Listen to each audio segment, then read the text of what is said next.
What's up guys? It's me again, ang inyong Jetlag Balasubas. At kung bago ka lang sa akin channel, please subscribe and hit the notification bell button para sa marami pang videos. At papalo na rin po ang ating Facebook page, Solidong Taga Norte. Guys, pag-usapan natin tong kumakalat na video na to na nag-trending nung nakaraang araw tungkol kay Senator Marcoleta. Tara, pag-usapan natin to. Kung sa tagpo nang matapos magsalita ang Pangulong Bongbong Marcos, aba naman paglabas ng pinto nung plenaryo, kayo po ang nabungaran eh. Di ba? Ang sabi kasi nila, hindi aatin ang mga Duterte Black. Ang tanong, bakit andoon si Senator Marcoleta? Nung meron. Ang sabi pa naman doon sa mga balita at yung kasama niyo po sa senador, yun daw pong Duterte Black, kasama daw po kayo doon daw, ano ha, ay hindi pupunta doon sa zona ng Pangulo. Pero ano daw ba nangyari? Ba't nandun kayo? Mukhang ang Pangulong Bongbong pa po ay yumakap ata sa inyo at mukhang nag-abrisete pa sa inyo, Sen. Ano ba talaga nangyari?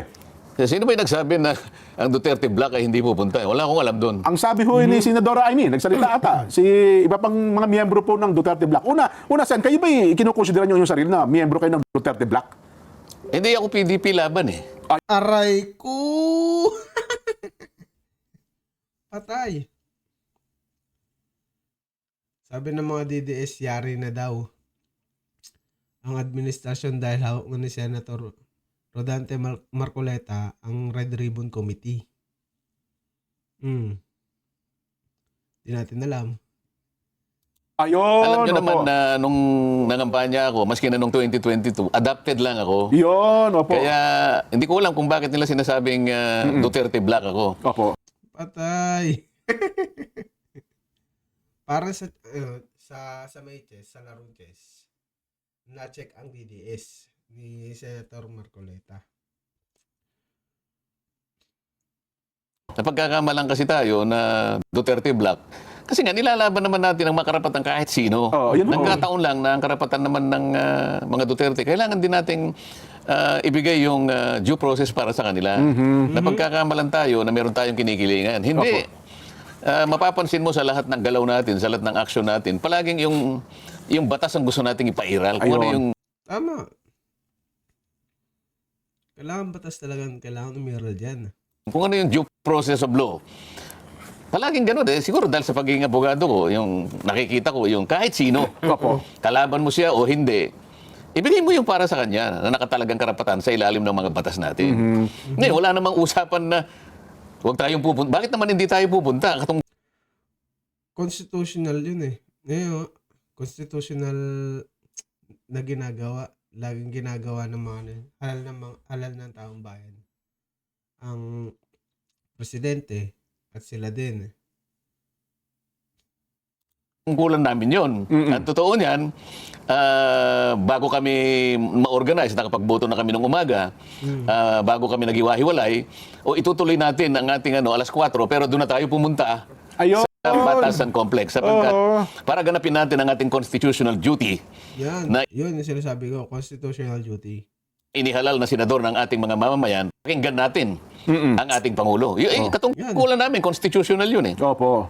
Yun ang dapat na maintindihan ng ating mga kababayan. Hindi, wag po kayo makikinig kung kani-kanino Opo. na gumagawa po ng usap-usap, kaya lalo pong namamali yung iba. So tama. DDS.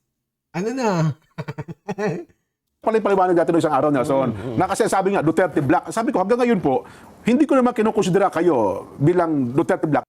Bagamat adapted kayo ng PDP laban. Kahit siguro palagay mong Duterte Black ako, Opo. pupunta pa rin ako kasi nagsuspindi lang kami ng aming sesyon eh. Pagkatapos naming bumoto ng speaker, ng presidente ng Senado, Opo. ang usapan, magre-resume ang ating session at 4 o'clock this afternoon, but we will converge in Batasang Pambansa in time to hear the message of the President. Kasi nakalagay sa Constitution nun dyan. Katungkulan ng bawat senador na pumunta doon. Ngayon, kung ang mga kasama ko, halimbawa, ay hindi pumunta, sila po ang may kagustuhan nun. At sila po yung makapagpapaliwanag kung bakit hindi sila Bakit kaya sila parang yakapan, may binulong pa? Ano kaya yun? Hindi natin alam. Malalaman na lang natin yan sa mga susunod na araw. nakarating yung araw na yon. Oho. Ngayon, tungkol naman doon sa binati ako ng Pangulo at nagbatian kami, palagay ko naman isang bagay na hindi dapat ipagtaka ng kahit sino man. Opo, opo. Senador naman ako, Pangulo naman siya, at kaibigan ko naman siya. Alam ka namang, Narinig niyo yun, guys? Parang may something talaga sa dalawang yan eh. Tulad nung about sa West Philippine Sea, nung nag-comment si Senator Marcoleta, ngumiti na lang si BBM.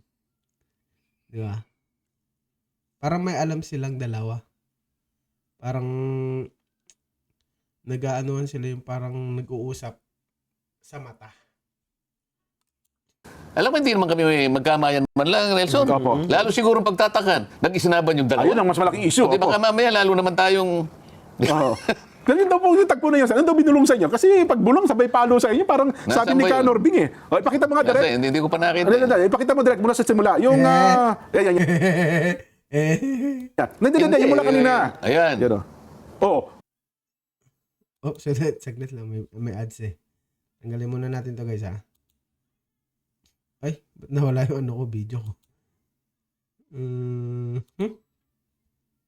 Imagine being able to build anything, for any reason, in any style, at any May binulong sa inyo, Sen eh. Bulong nga eh. Alam mo, pagka bulong, Oo nga pala, no? hindi pinaririnig sa iba yun. Kaya nga, kasi kung hindi naman niya binulong, di sana narinig lang lahat. Oo, ano? halimbawa naman, Tama nga naman. Kaya hindi rin natin alam kung ano. Alam ko talaga may alam tong dalawang to. Kasi nung sa may West Philippine Sea pa lang, nung topic ni Marcoleta, parang ngumiti na lang siya, no? Si BBM at medyo tumawa. Kasi alam niya na, parang si Marcoleta naglalaro.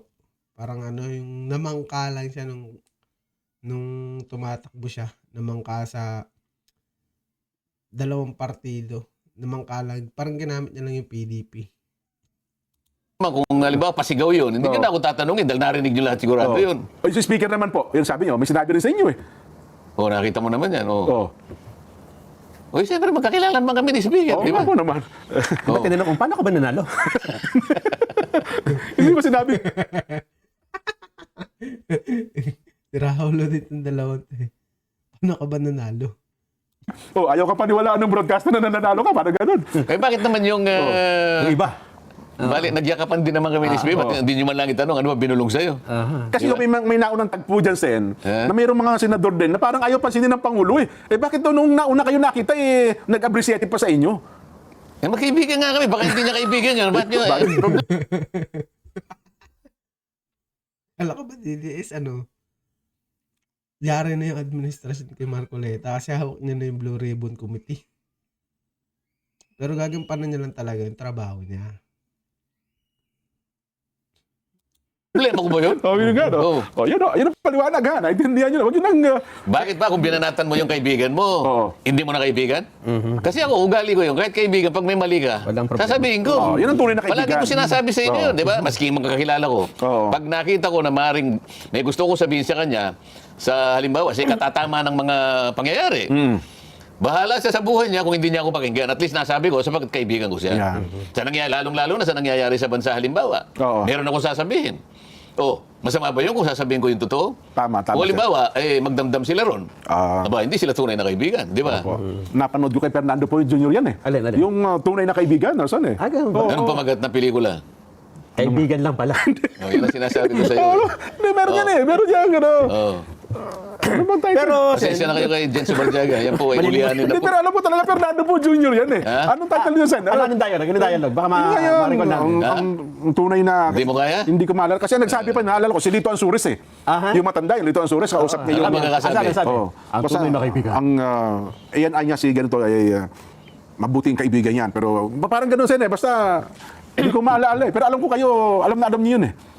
Para naman, Oo. masamang kaaway, Yun, mabuting kaibigan, masamang kaaway.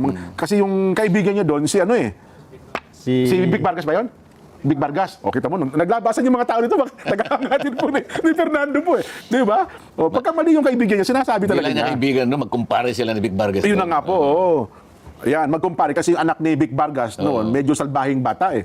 Tama kayo, kapag mali yung kaibigan, pupunahin mo. Pupunahin mo. Sa layunin mong may tama. Doon nga may papakita mo yung kadakilaan ng pakikipagkaibigan mo. Kasi kung halimbawa, hindi mo itinatama, nasa palagay mo dapat maitama, wala kang malasakit sa kaibigan mo. Ang tawag At doon yung tunay na kaibigan naman, hindi siya magdaramdam doon sapagkat alam niya kagad na magmamalasakit sa tama kanya. kayo. Ang tawag ho doon yan, kapag yung kaibigan mo mali ang ginagawa, pinababayaan mo. Konsentidor ang tawag doon. Konsentidor yun. Ngayon, yung mga politiko, alam mo yung mga politiko, kalahati buto, kalahati plastic. Kaya nga ayaw niya sabihin eh. Hindi naman sila pwedeng makipagkaibigan. Paano makikipagkaibigan yung plastic, di ba? Yun na nga Ito po. ni-research ko na para Ayan, sige. Interesting yan eh. Ang dialogong, ang mabuting kaibigan, masamang kaaway, pero mas mahirap kalabanin ang taong pinagkakautangan mo ng loob. Yan, Ay binigkas ni Fernando Poe Jr. sa pelikulang Mabuting Kaibigan, Masamang Kaaway. Yan. Ayan. Sabi ko sa'yo. Yan sinasabi ko eh. Pinalabas noong 1991. 1991. Sino yung kapartner niya? Ang tagal mag-isip nung ano ko. Marian de la Riva. Alam nila. Marian de la Riva. Marian de la Sabi naman ito si Mary Walter. Mali naman. Ano naman yung sinasabi ko naman dyan? Mary Walker din lang. Sobrang tanda naman. Marian de la Riva? Marian de la Riva. Marian de la Riva. Kita nyo na? Gusto nyo pa ng panoorin? Ito. So, medyo mahaba na yung usapan na yan at dyan na natin puputulin, guys. So, ang nangyari dyan, si Senator Rodante Marcoleta, ano talaga siya, independent. Wala siyang partido talaga. Hindi siya PDP, hindi siya sa may alyansa, independent siya. So, ang ibig sabihin nun, hindi siya Duterte Black. Kaya, yung mga Duterte Black, hindi sila umatin sa SONA. Yun ang sabi ni Senator Amy. Pero itong si Marcoleta, ay umatin siya. Kasi nga, hindi naman daw siya Duterte Black. So, paano guys? Hanggang dito na lang at maraming salamat. At sana supportan nyo ang aking YouTube channel. Mag-subscribe ka sa aking channel at follow na rin po ang ating Facebook page, Solidong Taga Norte. Maraming salamat po at goodbye.